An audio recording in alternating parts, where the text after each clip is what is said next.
Hello साथियों, ए to Z classes में आपका स्वागत है।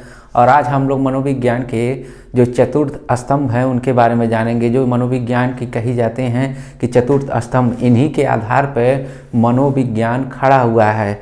और आज इन्हीं का जो पढ़ाई होती है उसमें इन्हीं के मनोविज्ञान का सबसे ज़्यादा, इन्हीं के सिद्धांतों का सबसे ज़्यादा प्रयोग होता है। तो आपको ये स्क्रीन पे दिखाई दे रहा होगा कि चारों के चारों जो मनोवैज्ञानिक हैं, जीन पियाजे हैं, कोहलर हैं, कोलहबर्ग हैं, और आपके वाइगोस्की हैं और चॉम्स्की हैं, नाम चॉम्स्की जो हैं, ये चारों लोग जो हैं एक पिलर की तरह, जैसे घर बनता है ना, तो चारों कोने पे एक एक पिलर होता है, तो वो मजबूती के साथ छत को टिकाते हैं और पूरे घर को एक साथ एक सुसज्जित परिवार की तरह रखते हैं। ठीक उसी तरह मनोविज्ञान को ये चारों मनोवैज्ञानिकों ने एक आधार के रूप में रखा है और इन्हीं सबों के विचारों को, इन्हीं सबों के कार्यों को मनोविज्ञान के क्षेत्र में बहुतायत मात्रा में प्रयोग किया जाता है। तो हम अभी तक अकेले एक एक करके लोगों को जानते थे कि कैसे जीन पियाजे जी क्या करते हैं, कोलहबर्ग क्या करते हैं, वाइगोस्की क्या करते हैं और चॉम्स्की, मतलब अलग अलग। आज हम एक ही कक्षा में एक साथ इन सबों को पढ़ा के इनके बीच क्या क्या समानताएं हैं, क्या क्या असमानताएं हैं और किन किन बातों पे इनका आपस में समानता है और किन किन बातों को लेकर इनके बीच में मतभेद है। तो इन चारों को हम इकट्ठे इस चारों ग्राफ में 1 2 3 4 इन चारों ग्राफ में एक एक करके अच्छे से जान लेंगे कि आप एक ही क्लास देखें, उसमें सारी चीज़ें एक साथ समाप्त हो जाएं। उसके लिए जितने लोगों ने चैनल को सब्सक्राइब नहीं किया हो, चैनल को सब्सक्राइब करें, लाइक करें और अधिक से अधिक लोगों को शेयर करें। तो अब बात करते हैं सबसे पहले जीन पियाजे। जीन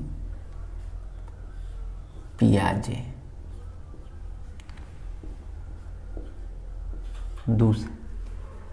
दूसरे हैं लॉरेंस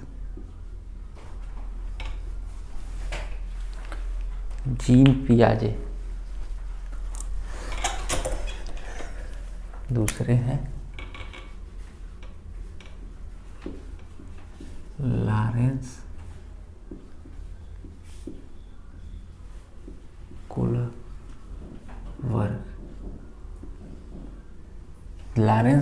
कोलहबर्ग, ठीक। और तीसरे हैं लेओ वाइगोस्की, लेओ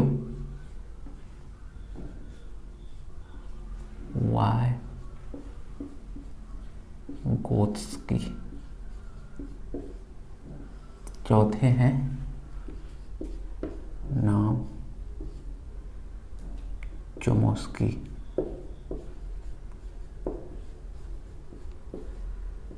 ये चारों के चारों मनोवैज्ञानिक जो हैं, ये चारों मनोवैज्ञानिक, ये अपने अपने क्षेत्र में इन्होंने विशेष काम किया है। ये सबसे पहले ये जान लेते हैं कि ये किस देश के रहने वाले हैं। सबसे पहले ये जान लेते हैं ये किस देश के रहने वाले हैं। किस देश के रहने वाले हैं भाई? जीन पियाजे की सबसे पहले बात जानेंगे कि ये कहाँ के रहने वाले हैं। एक एक करके एक क्वेश्चन हल होता रहा है। तो ये स्विट्जरलैंड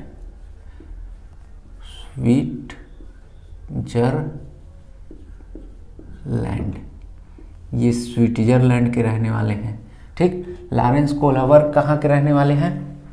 कहाँ के रहने वाले हैं? जल्दी बताइए, जल्दी बताइए। ये अमेरिका यानी USA, ये अमेरिका के रहने वाले हैं। लेओ वाइगोस्की कहाँ के रहने वाले हैं? लेओ वाइगोस्की कहाँ के रहने वाले हैं? लेओ वाइगोस्की कहाँ के रहने वाले हैं? तो ये रूस जो युद्ध लड़ रहा है यूक्रेन से, वही रूस, वो उसी रूस के रहने वाले हैं। और लास्ट में जो हैं ये नाम चॉम्स्की, नाम भी यहाँ लिखा रहेगा तो भी नाम चॉम्स्की ही कहा जाता है। तो ये कहाँ के रहने वाले हैं भाई? तो ये भी USA यानी संयुक्त राज्य अमेरिका के ये रहने वाले थे। कहाँ के रहने वाले? अब इन चारों के बारे में पता चल गया कि ये स्विट्जरलैंड के रहने वाले हैं। लॉरेंस कोलहबर्ग जो हैं USA के रहने वाले, लेओ वाइगोस्की रूस के रहने वाले और नाम चॉम्स्की USA के रहने वाले हैं। तो ये सारी चीज़ें एक चीज़ हो गई। अब इनके एक सिद्धांतों की बात कर लेते हैं कि इनके सिद्धांतों का नाम क्या दिया गया था। तो सबसे पहले मैं जीन पियाजे के सिद्धांत की बात करूंगा कि इनके सिद्धांत को क्या सिद्धांत कहा जाता है, किस प्रकार का सिद्धांत कहा जाता है। ठीक, तो किस प्रकार का सिद्धांत कहा जाता है? नाम जल्दी से टाइप करिए, जो भी टाइप करना है जल्दी बताइए कि जीन पियाजे का जो सिद्धांत है उसका नाम क्या है। तो इसको कहते हैं संज्ञानात्मक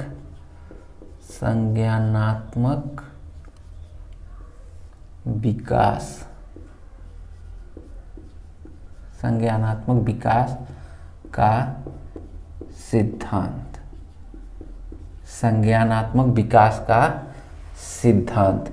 इनके जीन पियाजे के जो सिद्धांत है उसका क्या नाम है? तो संज्ञानात्मक विकास का सिद्धांत नाम है जीन पियाजे का। और लॉरेंस कोहलर का, कोहलर नहीं कह रहा हूँ, कोहलर मैं कह रहा हूँ, ध्यान दीजिएगा, कुछ लोग कोहलर समझ लेंगे तो कंफ्यूज ना होइएगा। लॉरेंस कोहलर हैं ये। इन्होंने कैसा सिद्धांत दिया था? तो ये नैतिकता का सिद्धांत दिए थे। किस प्रकार के? नैतिकता। बड़ी मोरलिटी इनके बारे में जानी जाती है, बहुत इथिक्स इनके बारे में जाने जाते हैं। तो इन्होंने नैतिकता का सिद्धांत दिया था। किस प्रकार की नैतिकता, वो आगे पढ़ेंगे तो जानेंगे, लेकिन ये चीज़ें जानते रहिए कि नैतिकता का सिद्धांत किसने दिया। तो ये कहेंगे आप, लॉरेंस कोहलर ने नैतिकता का सिद्धांत दिया। ठीक, अब बात करते हैं हम वाइगोत्स्की का। वाइगोत्स्की ने किस प्रकार का सिद्धांत दिया? तो लेव वाइगोत्स्की का जो सिद्धांत है, इनके सिद्धांत का क्या नाम है भाई? लेव वाइगोत्स्की का जो सिद्धांत है, इनके सिद्धांत का क्या नाम है? तो इनके सिद्धांत का नाम है सामाजिक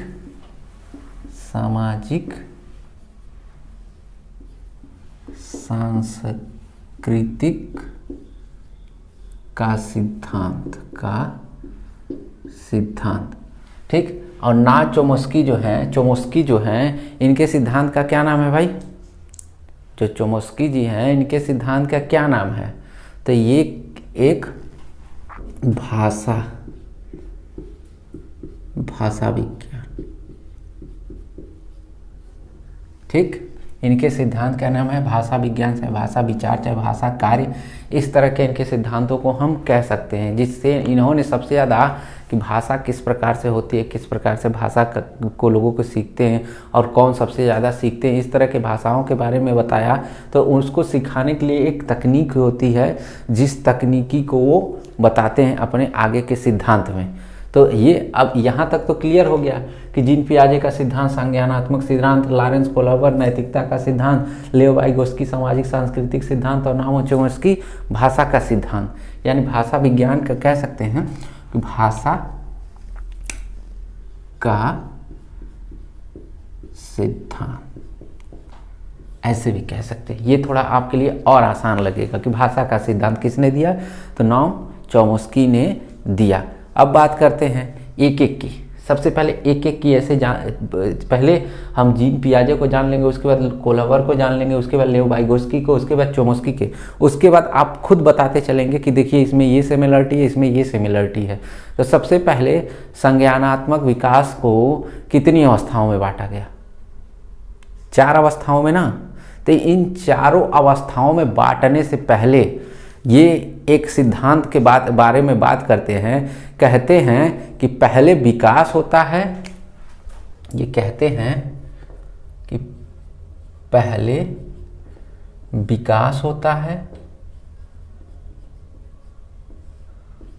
बाद में अधिगम। यानी ये कह रहे हैं कि जो सबसे पहले जो बालक होता है, तो बालक में सबसे पहले क्या होता है? तो ये कहते हैं बालक में सबसे पहले विकास होता है। जब उसका विकास हो जाता है तब वो बाद में अधिगम करना सीखता है। ये चीज़ें ध्यान रखिएगा। प्रश्न एक बार पूछ लिया था इसी तरह से, उसने पूछा कि जीन पियाजे के अनुसार विकास पहले होता है कि अधिगम पहले होता है? तो बहुत सारे लोगों का उत्तर गलत हुआ था, बहुत सारे लोगों का सही भी हुआ था, लेकिन कॉन्फिडेंट के साथ उनका उत्तर नहीं सही हुआ था। कुछ ही लोगों का उत्तर कॉन्फिडेंट के साथ सही हुआ था। तो आज ये जान लीजिए कि पहले विकास होता है और बाद में ये जीन पियाजे जी अधिगम को मानते हैं। इसी तरह कहते हैं ये कि पहले विचार आता है, विचार, और बाद में भाषा।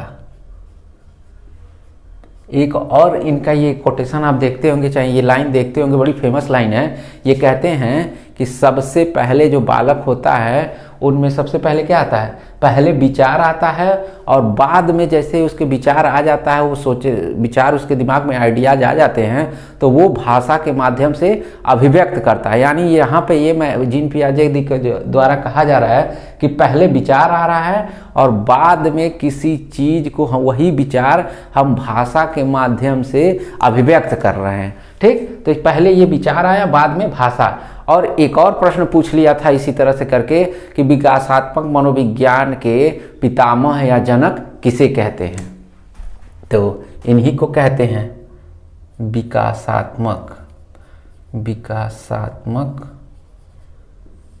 मनोविज्ञान के जनक, विकासात्मक मनोविज्ञान के जनक। प्रश्न ये भी बार बार पूछता है कि विकासात्मक मनोविज्ञान के जनक किस मनोवैज्ञानिक को कहा जाता है, तो कई सारे लोग अलग अलग मनोवैज्ञानिकों को उत्तर लगा देते हैं। तो उत्तर ये जो सही होगा, विकासात्मक मनोविज्ञान के जो जनक हैं वो जीन पियाजे जी ही हैं, इसके अलावा और कोई नहीं है। अगर कहा जाए कि संज्ञानात्मक विकास का सिद्धांत है उसके जनक कौन है, तो भी आप बात करेंगे इन्हीं की, यानी संज्ञानात्मक विकास के जनक। संज्ञानात्मक विकास का जनक भी अगर पूछ लेता है आपसे तो आपका उत्तर फिलहाल बदलना नहीं चाहिए, तब भी आपका उत्तर वही होना चाहिए। क्या होना चाहिए, जीन पियाजे ही होना चाहिए। ये आगे ये जितनी सिमिलरिटी अभी देखिएगा, आगे के मनोवैज्ञानिकों में सिमिलरिटी कहीं न कहीं किसी न किसी रूप में मिलती चली जाएगी। अब बात करते हैं इनके सिद्धांत की। जीन पियाजे का जो सिद्धांत है वो कितनी अवस्थाओं में है, तो प्रश्न यही पूछा था कि जीन पियाजे के सिद्धांत की अवस्था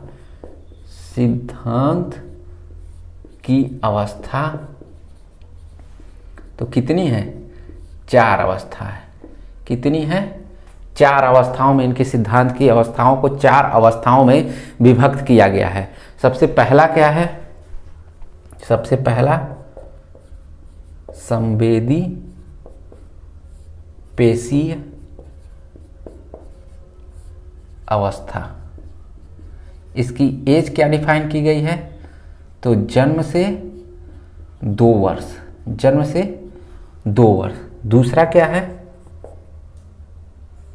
पूर्व संक्रियात्मक अवस्था। इसकी एज क्या रखी गई है, 2 से 7 वर्ष, 2 से 7 वर्ष तक। तीसरा है मूर्त संक्रियात्मक अवस्था। इसकी एज क्या रखी गई है, 7 से 11 वर्ष।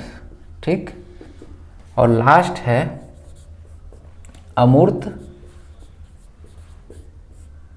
संक्रियात्मक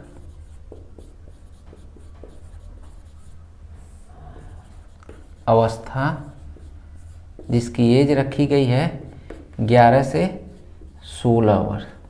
इसको औपचारिक अवस्था भी कहते हैं। क्या कहते हैं, औपचारिक अवस्था। इसको क्या कहते हैं, औपचारिक अवस्था भी कहते हैं। ठीक, अमूर्त के अलावा इसको क्या कहा जा सकता है भाई, औपचारिक अवस्था भी कहते हैं। लिख लीजिएगा औपचारिक अवस्था। तो यहाँ पे ये सारी चीज़ें 4 हैं। संवेदी पेशी अवस्था, इनके सबसे पहले अवस्था का नाम है। दूसरी पूर्व संक्रियात्मक अवस्था जो 2 वर्ष से 7 वर्ष तक मानी गई है। तीसरी इनकी अवस्था है मूर्त संक्रियात्मक अवस्था जो 7 से 11 वर्ष मानी गई है। और चौथा है अमूर्त संक्रियात्मक अवस्था जो 11 से 16 वर्ष मानी गई है। अब ये बात करते हैं, इन्होंने जब अपना प्रयोग किया तो इन्होंने अपना प्रयोग अपने बच्चों पे ही किया।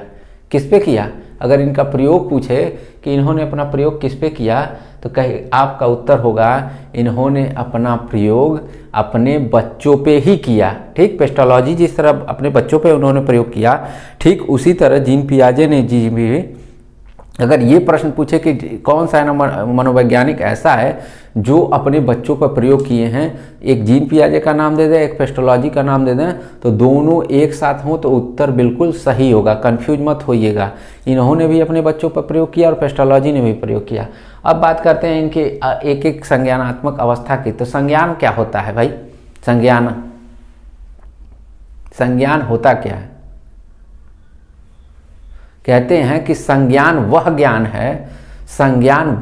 है जो हम बाहरी वातावरण के साथ प्राप्त करते हैं। संज्ञान वह ज्ञान है जो हम वातावरण के साथ यानी बाहरी वातावरण के साथ प्राप्त करते हैं, सीखते हैं, और उस ज्ञान को सीखने के साथ जो हमारा ज्ञान होता है वो अस्थायी हो जाता है, वही संज्ञानात्मक होता है। यानी जो ज्ञान हम वातावरण के साथ प्राप्त करते हैं और समाज के साथ सीखते हैं, और वो ज्ञान हमारे लिए क्या हो जाता है? अस्थायी रूप से हो जाता, उसी को हम संज्ञान कहते हैं। बार बार संज्ञान आ रहा होगा, क्या कहते हैं ना कोई बात है संज्ञान में आप के है कि नहीं, तो हाँ ये चीज़ें हैं मेरी संज्ञान में, मैं इस चीज़ के बारे में जानता हूँ, थोड़ा बहुत जानता हूँ। तो यार कुछ ना कुछ जानते हो तो ठीक है, मैं डिटेल बता दे रहा हूँ, ऐसी ऐसी परिस्थितियाँ हुई, इस तरह की घटनाएं हुई, तो वही संज्ञान है कि पूरी जानकारी इकट्ठा करके रख ली जाती है, संज्ञान वही होता है। ये अब संवेदी पेशी अवस्था के बारे में कहा जाए, इसलिए मैंने इसमें गैप करके रखा है कि इसके बारे में एक एक लाइन जो पूछता है वो इम्पॉर्टेंट होता है कि क्या लाइन पूछता है। तो इस पूछता है कि इन चारों में इंद्रियों के द्वारा कौन सी अवस्था में सीखा जाता है। बालक जो होता है, कुछ कार्य होता है वो इंद्रियों के द्वारा सीखता है, वो कौन सी अवस्था में सीखता है भाई? तो वो कहते हैं संवेदी पेशी अवस्था, यानी इंद्रियों के द्वारा ज्ञान। इंद्रियों के द्वारा जो ज्ञान होता है वो कौन सी अवस्था के अंतर्गत होला? बताइए कौन से अंतर्गत? तो आप कहेंगे संवेदी पेशी अवस्था के अंतर्गत होता है। ठीक, दूसरा है पूर्व संक्रियात्मक अवस्था, जो है 2 से 7 वर्ष तक, जो 2 से 7 वर्ष। इसमें क्या होता है? इसमें बहुत सारे कारनामे होते हैं, इसीलिए थोड़ी सी इसको स्पेस मुझे बढ़ानी पड़ी है। बहुत सारे कार्य, ये सबसे इम्पॉर्टेंट पहलू होता है ये जीन पियाजे का जो पूर्व संक्रियात्मक अवस्था होती है, इसमें बहुत सारे कार्य होते हैं। जैसे खेल, एक एक करके लिखते हैं। खेल भावना, प्रतीकात्मक कार्य, खिलौने की आयु,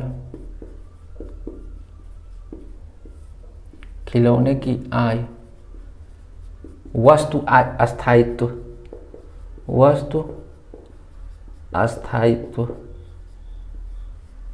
अस्थायित्व, यानी खेल की सबसे पहले इसमें देखते हैं, खेल की भावना होती है। बच्चा क्या करता है? अपने पास पड़ोस के आसपास के बच्चों के साथ क्या करता है? इस एज में, यानी 2 से 7 वर्ष की जो अवस्था होती है, इस एज में खेल खेलता है। प्रतीकात्मक मतलब कोई चीज़ होती है वो उसी की तरह, जैसे कौवा देखता है तो कहता है कौवा, अगर वो उसी तरह की कोई पंछी और देख ले, जैसे कोयल को देख ले, तो भी वो उसको क्या कहता है? कोयल नहीं कहता, कौवा ही कहता है। कुत्ता जा रहा हो, कुत्ते को एक बार देख लिया, और बकरी थोड़ी देर के बाद जा रही हो, तो उसको भी वो क्या बोलता है? बकरी ही बोलता है। वही प्रतीकात्मक कार्य कह रहा है, प्रतीकात्मक अवस्था कह रहा है कि एक चीज़ों को जो देख लेता है और उसको जो चीज़ें बता दी गई होती हैं वो उसके बीच अंतर नहीं कर पाता है और उसी को प्रतीक मान लेता है। जैसे कुत्ते को देख लिया और कुछ देर के बाद बकरी को देखेगा तो भी वो बकरी नहीं कह के कुत्ता ही बकरी को कहेगा, क्योंकि पहले कुत्ते की उसको प्रतीक बता दिए कि इसके 4 पाँव है, 1 पूँछ है, 1 मुँह है। ठीक उसी तरह बकरी के भी 4 पाँव, 1 पूँछ, 1 मुँह है, तो वो उसी के प्रतीक के रूप में जानता है। खिलौने की आयु, भाई बच्चा क्या करता है इस शुरू अवस्था में? खिलौनों के साथ अधिक से अधिक समय बिताता है, अधिक से अधिक समय खिलौनों के साथ देता है, अधिक से अधिक समय खिलौनों के साथ खेलता है। वस्तु अस्थायित्व, कोई सामान है, ये पेन है, मैंने ऐसे पेन लेके उसके यहाँ से ऐसे छुपा दिया, अपने पीछे छुपा दिया। बालक क्या करता है, कुछ पल के लिए वो पेन देख, मैंने कहा कि पेन चिड़िया लेके चली गई, मैं ऐसे पेन लिया हूँ, मैंने कहा ये पेन चिड़िया लेके चली गई, मैंने पेन को पीछे अपने छुपा लिए, पेन वैसे दिखाता हूँ कि हाथ में देखो पेन नहीं है, चिड़िया लेके चली गई। लेकिन बालक क्या करता है, उसके दिमाग में कहीं ना कहीं अस्थायित्व रहता है, यही वस्तु अस्थायित्व रहता है, और वो एक पल के लिए वो आके देखता है ऐसे अलट पलट के कि कहीं पेन यही नहीं गिरा है, कहीं हमसे झूठ नहीं न बोल रहे हैं कि चिड़िया लेके चली गई। तो वो उसके दिमाग में कहीं ना कहीं रहता है कि पेन चिड़िया तो लेके गई नहीं है, लेकिन एक बार वो निरीक्षण करता है आपके आसपास, वही उसका वस्तु अस्थायित्व है। ठीक, अब कहते हैं सजीव निर्जीव खेल, सजीव निर्जीव का खेल।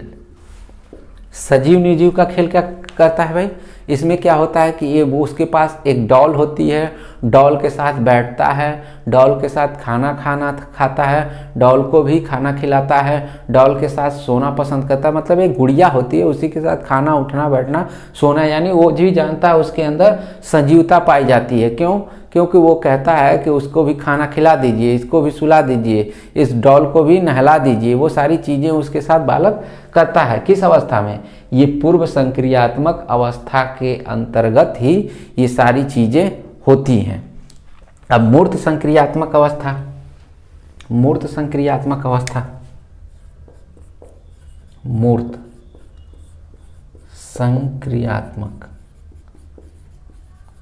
संक्रियात्मक अवस्था, ये बड़ी इंपॉर्टेंट अवस्था होती है और एग्जाम में इसका एज अक्सर पूछ लिया जाता है।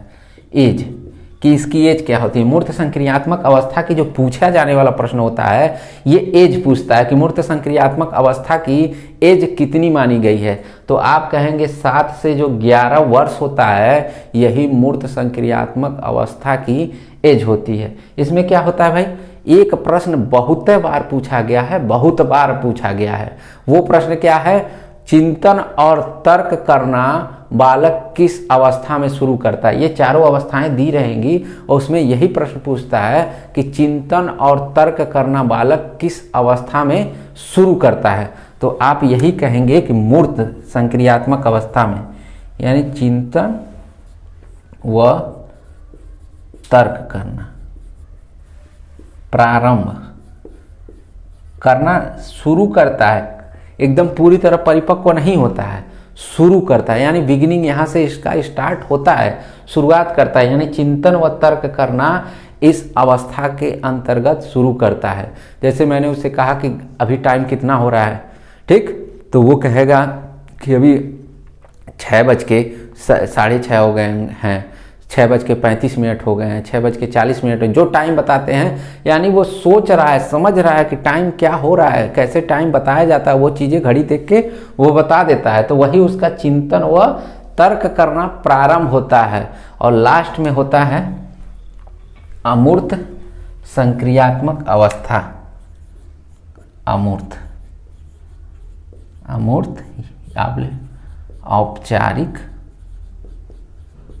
औपचारिक अवस्था।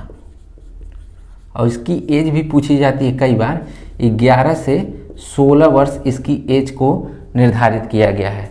11 से 16 वर्ष, इसमें कहा जा रहा है कि इसमें क्या होता है, तो इसमें कहा जाता है कि इसमें चिंतन करना, प्रारंभ नहीं, चिंतन करता है, तर्क करता है, अपनी बात रखता है, सब कुछ जानता है, अंतर करना सीख लेता है। इस अवस्था के अंतर्गत बालक क्या करता है, अंतर करना सीख लेता है। जैसे कहते हैं कि 5 किलो लोहा लेके आओ, ठीक, तो 5 किलो का लोहे का एक बाट लेके चला आया, और वहीं आप कहते हैं कि 5 किलो रुई लेके आओ, ठीक, तो रुई तो बहुत ज़्यादा होगी, दिखने में उसका आकार तो ज़्यादा पकड़ेगा, होगा तो 5 ही kg, लेकिन उसका आकार ज़्यादा होगा। लेकिन वहाँ पे आप पूछेंगे कि ये 5 के इतना रुई है तो इसका तो वजन ज़्यादा होना चाहिए, वहाँ पे बालक क्या करेगा, 5 किलो रुई का भी वजन बता देगा कि इसको अधिक होने से मतलब नहीं है, क्योंकि ये रुई है और लोहे की तरह ठोस रूप में ये चीज़ें नहीं हो सकती। इसको फैलाव के द्वारा ही इतना फैला है, इसलिए इसको आकार थोड़ा सा ज़्यादा चाहिए, और ज़्यादा होने के नाते ये ज़्यादा दिख रहा है। लेकिन अगर केजी से नापा जाएगा तो 5 किलो रुई भी है और 5 किलो लोहा भी है। तो एक तरह से कह सकते हैं 5 केजी रुई 5 केजी लोहा में अंतर बता देगा वो कि 5 किलो रुई क्या होती है और 5 किलो लोहा क्या होता है। तो ये थे कि सीटेट में जो स्पेशल सीटेट चल रहा है उसके अंतर्गत इतने प्रश्न ही आपके आएंगे जो सीटेट में हैं, यूपी टेट में हैं, सुपर टेट में हैं। लेकिन सीटेट में स्पेशल ये प्रश्नों को रखा गया, चुन चुन के रखा गया है कि जिससे आपका एक भी प्रश्न न छूटे। अब बात करते हैं कोलहबर्ग की, लॉरेंस कोलहबर्ग की। इन्होंने किस प्रकार का सिद्धांत दिया है भाई? तो इन्होंने नैतिकता का सिद्धांत। तो नैतिकता का अर्थ क्या होता है? नैतिकता का अर्थ क्या होता है? कैसे जानेंगे कि हम नैतिक हैं कि अनैतिक? हम झूठ बोलते हों, हम सच बोलते हों, हम चोरी करते हों, हम चोरी न करते हों, हम झगड़ा करते हों, हम झगड़ा न करते हों, ये क्या है हमारा? नैतिकता और अनैतिकता। यानी अब अभी फिलहाल हम नैतिकता की बात करें, सच बोलना, चोरी नहीं करना, झूठ नहीं बोलना, सही रूप से रहना, कानून का पालन करना, ये सारी चीज़ें क्या है? ये नैतिकता के अंतर्गत आती हैं। जो कार्य हम कर रहे हैं वो नैतिकता के अंतर्गत आती है। इसी तरह लॉरेंस कोलहबर्ग ने एक चीज़ का, हिंज नाम की कहानी, नैतिकता में हिंज की कहानी, हिंज नाम की कहानी। अब हिंज नाम की जो कहानी है, इसमें जो हस्बैंड रहता है उसकी पत्नी मर रही होती है। तो पत्नी जब मर रही होती है तो लोग यहाँ पे उसके पास पैसे नहीं होते हैं कि वो दवा लेके आ पाए। तो इसके लिए उसके मन में कई तरह की दुविधाएं आती हैं। तो उन दुविधाओं को क्या कहते हैं? नैतिक दुविधा। क्या कहते हैं? नैतिक दुविधा।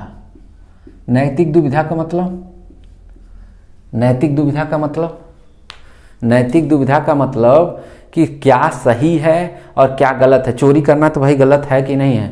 यानी चोरी करना सरासर गलत है, बिल्कुल गलत है। तो यहाँ पे वो चोरी करे या न करे, ठीक, उसके ऊपर वो दुविधा में फंस जाता है। अगर चोरी नहीं करता, दवा नहीं आएगी तो पत्नी क्या होगी? मर जाएगी बेचारा, ठीक। तो वो इस तरह की दुविधा में फंस जाता है। चोरी करेंगे, चोरी में पकड़ाएंगे तो हम जेल में जाएंगे, अगर चोरी नहीं करेंगे तो दवा नहीं ला पाएंगे तो हमारी पत्नी क्या होगी? मर जाएगी। तो ये नैतिक दुविधा है, यानी सही गलत का वो फैसला नहीं कर पाता। यानी कहा जाए जिसमें सही गलत का फैसला नहीं कर पाना। और एक और शब्द वो सोचता है, नैतिक तर्कणा। नैतिक तर्कणा। नैतिक तर्कणा क्या होती है भाई? नैतिक तर्कणा, इसमें वो सोचता है कि हम भले से जेल चले जाएंगे लेकिन अपनी पत्नी को बचाएंगे। उसके लिए हम क्या करेंगे? चोरी करेंगे और चोरी करके दवा को लाएंगे और उसको खिलाएंगे जिससे वो स्वस्थ हो जाए। तो वो यहाँ पे फैसला ले लेता है। नैतिक तर्कणा का मतलब इसमें फैसला ले लिया जाता है कि सही है तो सही है, गलत है तो गलत है। यानी इसमें सही गलत का फैसला ले लिया जाता है। कहा जा सकता है सही गलत का फैसला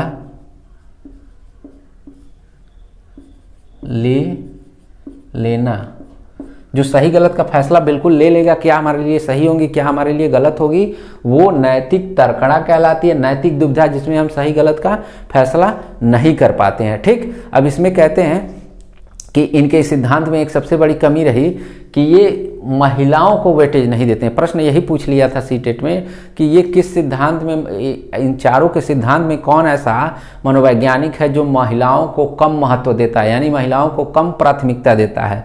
तो यही लॉरेंस कोलहबर्ग हैं जो महिलाओं को कम महत्व देते हैं, यानी जेंडर बाइनेस, महिलाओं महिलाओं को कम प्राथमिकता देना, प्राथमिकता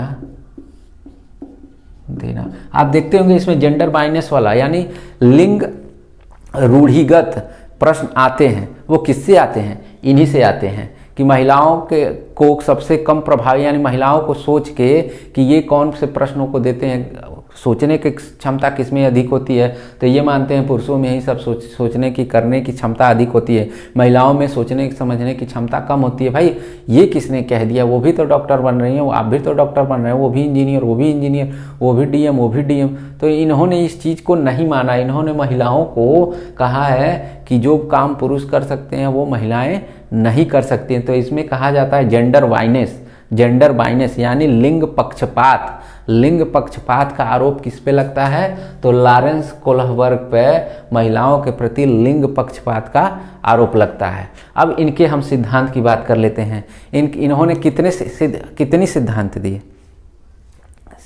एक। चलिए, अब उस सिद्धांत को कितनी अवस्थाओं में विभाजित किया गया?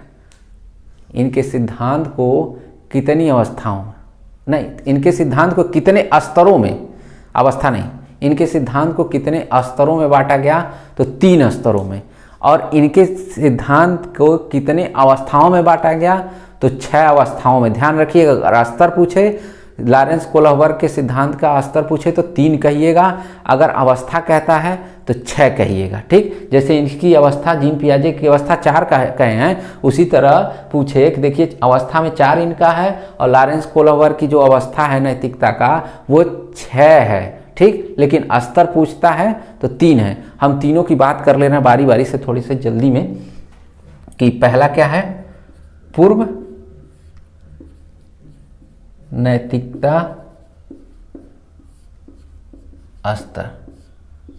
पूर्व नैतिकता स्तर जो पहला इनका स्तर है, पूर्व नैतिकता स्तर, जो इसकी एज रखी गई है 4 से 10 वर्ष। 4 से 10 वर्ष इसकी एज रखी गई है, पूर्व नैतिकता स्तर।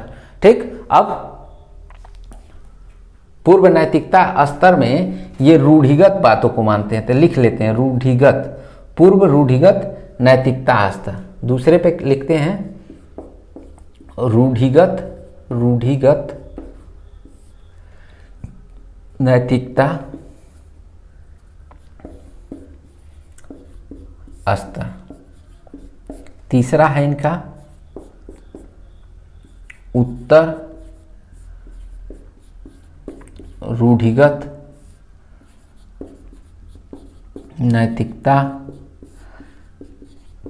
एक बार आप एज इसका बता दीजिए, एज बता दीजिए। रूढ़िगत नैतिकता स्तर यानी पूर्व, मध्य, उत्तर। आप आसान से शब्दों में याद कर सकते हैं। पूर्व नैतिकता स्तर, रूढ़िगत स्तर, पूर्व, मध्य रूढ़िगत नैतिकता स्तर और उत्तर रूढ़िगत नैतिकता स्तर। इसकी एज एक बार बता दीजिए। जो 10 से 13 वर्ष इसकी एज होती है, 10 से 13, और 13 वर्ष से अधिक इसकी एज होती है, यानी 13 वर्ष से अधिक, 13 वर्ष से अधिक कह सकते हैं इसकी स्तर होती, इसकी एज होती है। यहाँ क्लियर। अब एक एक की बात कर लेते हैं। जो इनके तो जो अवस्थाएं हैं, ये तो स्तर हो गए 3। अब इसमें से 2 अवस्थाएं हैं ना, 1 2 1 2 1 2, यानी हमको 6 अवस्थाओं के बारे में जानना है। इन 6 अवस्थाओं को पहली जो अवस्था है क्या कही जाती है? दंड व आज्ञाकारिता। दंड व आज्ञाकारिता, दंड व आज्ञाकारिता की अवस्था, ये पहली अवस्था हो गई। किसके अंतर्गत? प्रश्न यही पूछता है कि दंड व आज्ञाकारिता की अवस्था किसके अंतर्गत आती है? तो आप कहेंगे पूर्व रूढ़िगत नैतिकता स्तर के अंतर्गत ये दंड व आज्ञाकारिता आती है। उसके बाद दूसरा क्या कहते हैं? दंड व आज्ञाकारिता होता क्या है? बच्चे किसी कार्य को दंड के डर से या सोचते हैं मुझे अच्छा कहा जाएगा तो आज्ञा का पालन करते हैं। तो इस चीज़ों को डर के माध्यम से ये चीज़ें उसको सिखाई जाती हैं कि देखो ये काम करोगे तुमको सज़ा मिलेगी, ये काम करोगे तुमको पुरस्कार मिलेगा। तो ये दंड व आज्ञाकारिता के कारण से हम अच्छा काम करेंगे, उनकी आज्ञा का पालन करेंगे तो हमको किसी भी प्रकार का कोई दंड नहीं मिलेगा और हम आगे बढ़ते चले जाएंगे। दूसरा है साधनात्मक सापेक्षा, साधनात्मक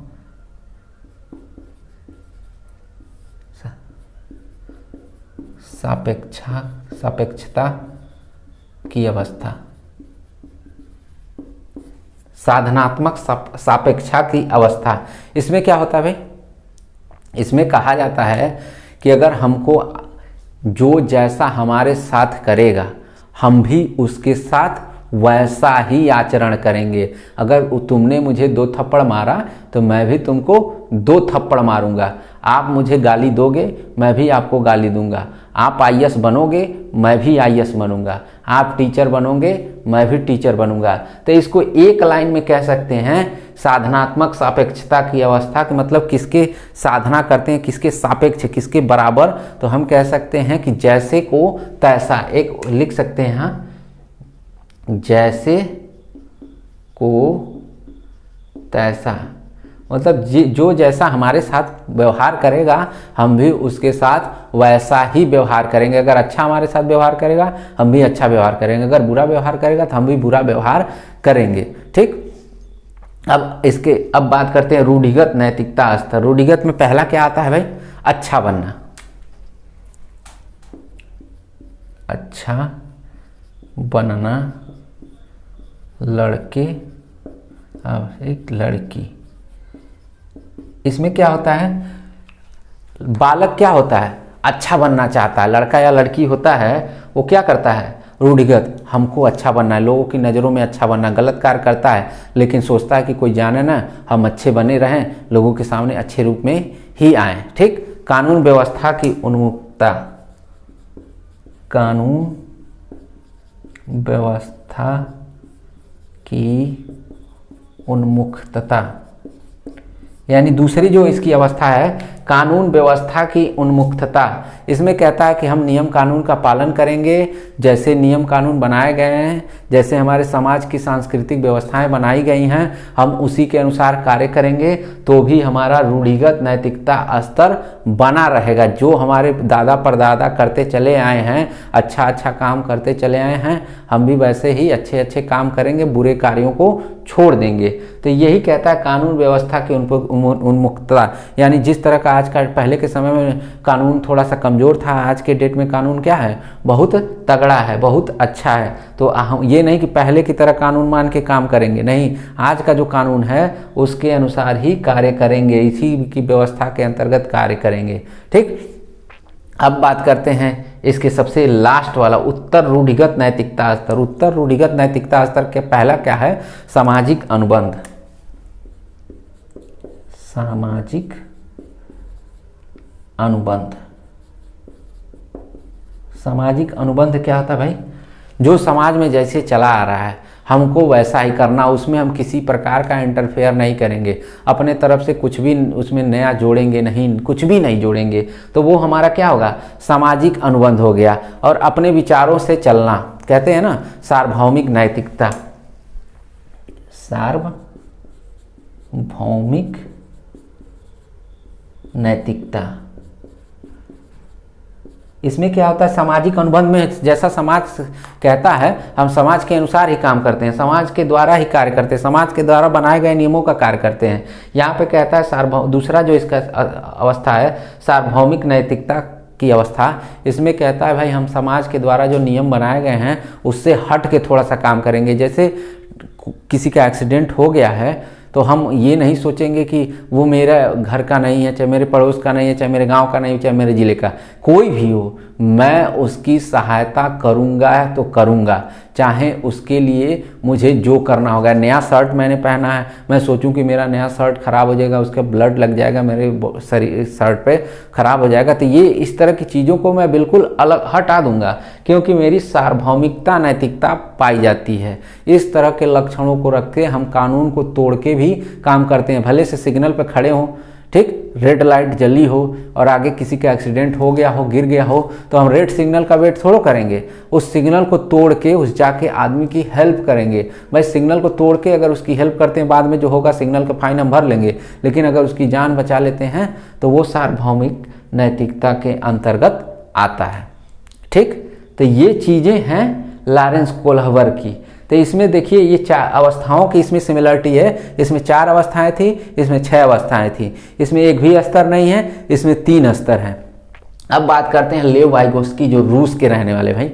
समाज, इसमें सामाजिक सांस्कृतिकता का सिद्धांत, इसमें यही कहा जाता है कि जो समाज की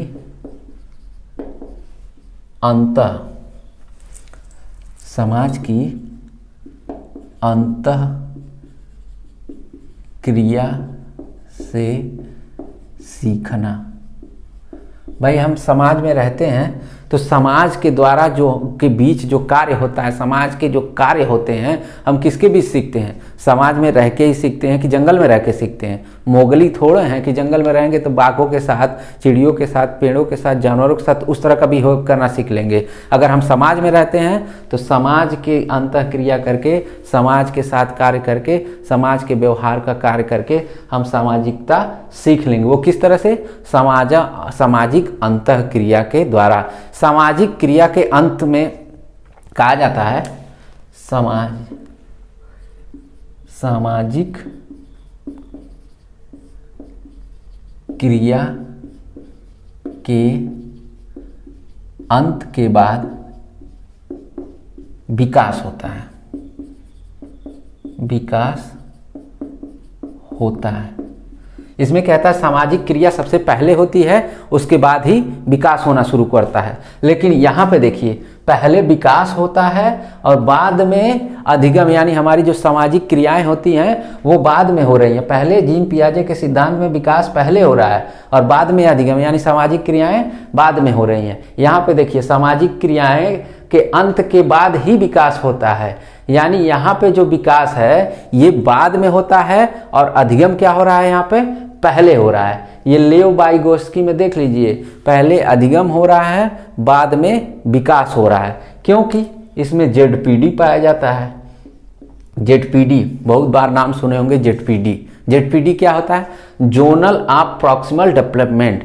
जोनल ऑफ प्रॉक्सिमल डेवलपमेंट, एक बार और जान लीजिए, जोनल ऑफ प्रॉक्सिमल डेवलपमेंट, इसको कहा जाता है हिंदी में समीपस्थ विकास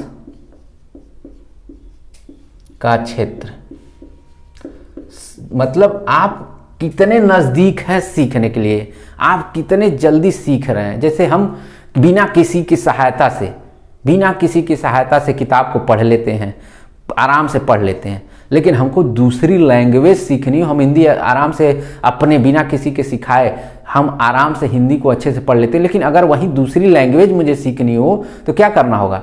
जोनल ऑफ प्रॉक्सिमल डेवलपमेंट, यानी समीपस्थ विकास का हम देखेंगे कि हमारे आसपास कोई है ऐसा कि जो दूसरी भाषा बेहतर से बेहतर तरीके से जानता हो। अगर दूसरी भाषा बेहतर से बेहतर तरीके से वो जानता है तो मैं उसके पास जाऊंगा और उसके समीप रह के अपनी उस जो दूसरी भाषा मैं सीखना चाहता हूँ उसके समीप रह के मैं दूसरी भाषा सीखूंगा। यही इसीलिए कहा जाता है, अभी तक तो मैं अपने मन से सीख रहा था, लेकिन अब दूसरी भाषा सीखने के लिए हमको दूसरे की सहायता लेनी पड़ रही है। ठीक, दूसरा इसका है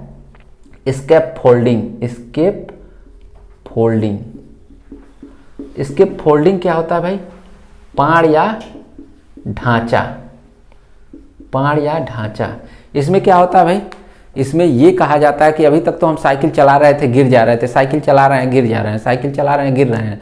लेकिन अगर साइकिल चलाने में अगर कोई वयस्क यानी समझदार व्यक्ति हमको साइकिल पकड़ लेता है पीछे से, तब चलाने के लिए हमको सहायता दे दे, यानी हम सीख रहे थे, बस उसमें कोई व्यक्ति, बाहरी व्यक्ति हमको आके बाहर से हेल्प कर देता है और उस चीज़ को हम सीख लेते हैं, वही स्केप फोल्डिंग है, वही पाड़ या ढांचा कहलाता है। हिंदी में पाड़ या ढांचा कहलाता है, अंग्रेजी में स्केप फोल्डिंग कहला जाता है। ठीक, तो इससे क्या होता है, बाहरी व्यक्तियों के द्वारा यानी वयस्कों द्वारा दी जाने वाली हेल्प, यानी बाहरी व्यक्तियों यानी वयस्कों द्वारा सहायता थोड़ी सी दी जाती है, जिससे वो साइकिल चलाना सीख लेते हैं। और इसके लिए वो कहता है कि MKO मोर नॉलेज अदर, यानी हम कहते हैं कि हम अपने आप से नहीं सीख पाएंगे, हमसे जो ज़्यादा ज्ञानी व्यक्ति रहता है हम उसी से सीखते हैं। हम मोर नॉलेज अदर यानी हमसे ज़्यादा जो ज्ञान है वो दूसरे के पास है, और जो दूसरा है वो किस रूप में हम जानते हैं, उसको अपने टीचर के रूप में जानते हैं कि भाई टीचर के पास हम पढ़ने जाते हैं तो जाहिर सी बात है टीचर के पास हमसे ज़्यादा ही ज्ञान होगा। उसके बाद हम कहते हैं कि अपने फैमिली मेम्बर में जाते हैं कि भाई समाज कहते हैं ना, प्राथमिक पाठशाला किसको कहते हैं, परिवार को ही तो कहते हैं। तो यानी हमसे ज़्यादा सामाजिक ज्ञान किसके पास है, हमारे परिवार के पास है। तो हम दूसरा ज्ञान किसको मानते हैं ज्ञानी, मोर नॉलेज अदर, यानी कह सकते हैं कि जो हमारा परिवार है वो मोर नॉलेज रखता है। यानी इसके लिए टीचर, फैमिली, पापा को ले लेते हैं। ठीक, फैमिली में इस तरह के नॉलेज वाले को लो।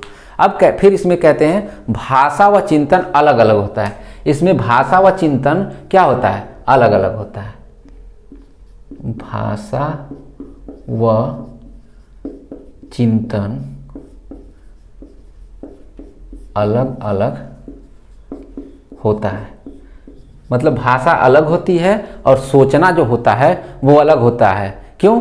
क्योंकि दोनों की प्रक्रिया ये सामाजिक रूप से अलग अलग रूपों में बताया जाता है। इसमें कहा जाता है कि भाषा पहले आती है, विचार बाद में। ध्यान दीजिएगा, भाषा पहले, विचार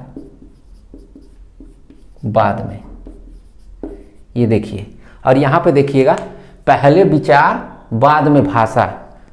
जीन पियाजे वाले में देखिए पहले विचार आता है बाद में भाषा, और यहाँ पे क्या हो रहा है, भाषा पहले आ रही है और विचार बाद में। यानी यहाँ पे भी एक तरह से इनका विरोधाभास है। जीन पियाजे जी का विरोध यहाँ पे किया जा रहा है कि जीन पियाजे कहते हैं कि विचार पहले आ रहा है, भाषा बाद में। यहाँ पे देखिए लेओ वाइगोत्स्की की क्या कह रहे हैं, भाषा पहले आ रही है और विचार बाद में आ रहा है। इस चीज़ों को देखते रहिएगा।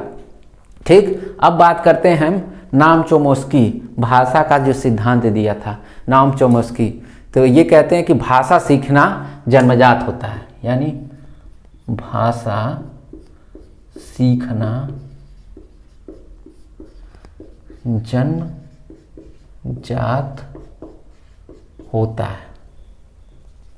भाषा सीखना क्या होता है भाई, जन्मजात, यानी हम जब पैदा होते हैं तभी से सीखते हैं। क्यों? क्योंकि हमारा परिवार के आसपास जो भी लोग रहते हैं हम उनसे द्वारा देखते हैं, सुनते हैं, समझते हैं और वही चीज़ें सीख लेते हैं। अगर यहाँ हैं तो हम यहाँ की भाषा सीख लेंगे, अमेरिका में जाएंगे तो अमेरिका वाली भाषा, ब्रिटेन में, ऑस्ट्रेलिया में, मतलब हम जहाँ रहेंगे, जन्म हमारा जहाँ होगा और जन्म होने के बाद यहाँ जन्म हुआ और हम इंग्लैंड में जाकर रख दिए गए तो इंग्लैंड वाली भाषा हम सीख लेंगे। जन्म यानी इसीलिए कहा जाता है कि जन्मजात ये भाषा होती है। और भी चीज़ें कही जा रही हैं कि बच्चे के मस्तिष्क में कम से कम एक डिवाइस होता है। इसमें कहा जाता है कि नाम चोमस्की कहते हैं बच्चे के मस्तिष्क में एक डिवाइस होता है जिसको कहते हैं कि एक डिवाइस होता है। बच्चा जब पैदा होता है तो उसको जन्मजात ईश्वर द्वारा प्रदत्त एक डिवाइस दिया जाता है जिसको कहते हैं एलईडी नहीं, एलईडी टीवी नहीं, एलईडी, एक्विजिशन डिवाइस कहते हैं, language acquisition device, language acquisition device इसको कहते हैं। ये कहते हैं कि ये शरीर के किस शरीर में ये कहाँ एलईडी फिट किया गया, एलईडी नहीं, एलईडी, लैंग्वेज एक्विजिशन डिवाइस। ये कहते हैं नाम चोमस्की कि ये शरीर के किस अंग में फिट किया गया रहता है, तो आप कहेंगे कि गले में। ये बताते हैं कि शरीर के गले में पाया जाता है। क्या पाया जाता है भाई? एलईडी जो पाया जाता है वो शरीर के किस अंग में पाया जाता है? तो आप कहेंगे गले में। नाम चौमस्की जी ये बात बताते हैं कि शरीर के गले में ये एलईडी डिवाइस लगा होता है, यानी लैंग्वेज एक्विजिशन डिवाइस लगा होता है, जिससे बालक क्या करता है, कुछ भी सीखने में, कुछ भी बोलने में वो आराम से जो भी चीज़ें सीखता है वो आसानी से बोल लेता है। इसीलिए ये कहते हैं कि पहले भाषा आती है, भाषा पहले, बाद में विचार। यानी यहां पे दो मनोवैज्ञानिक ऐसे हो गए जो एक चीजों को लेके सिमिलरिटी में आ गए। यानी आप देखेंगे लेव वाइगोस्की भी कहते हैं कि भाषा पहले आ रही है, इसमें ये भी कह रहे हैं कि नाम चौमस्की जी भी भाषा पहले आ रही है, विचार क्या हो रहा है, बाद में आ रहा है, ये भी कह रहे हैं विचार जो है बाद में आ रहा है। यानी ये इन दोनों लोगों ने जीन पियाजे जी के सिद्धांत को नहीं माना है। उन्होंने कहा कि पहले विचार नहीं होता है, पहले भाषा होती है। इन दोनों ने कहा पहले भाषा होती है, विचार बाद में होता है। ठीक, इसी रूप में और आगे बढ़ते हैं तो कहते हैं सतही संरचना। सतही संरचना, सतही संरचना क्या होती है भाई? एक होती है गहरी संरचना, गहरी संरचना। सबसे पहले सतही संरचना क्या होती है? इसमें बच्चा क्या करता है, सिर्फ ध्वनियों को सुनता है और जानता है, ध्वनियों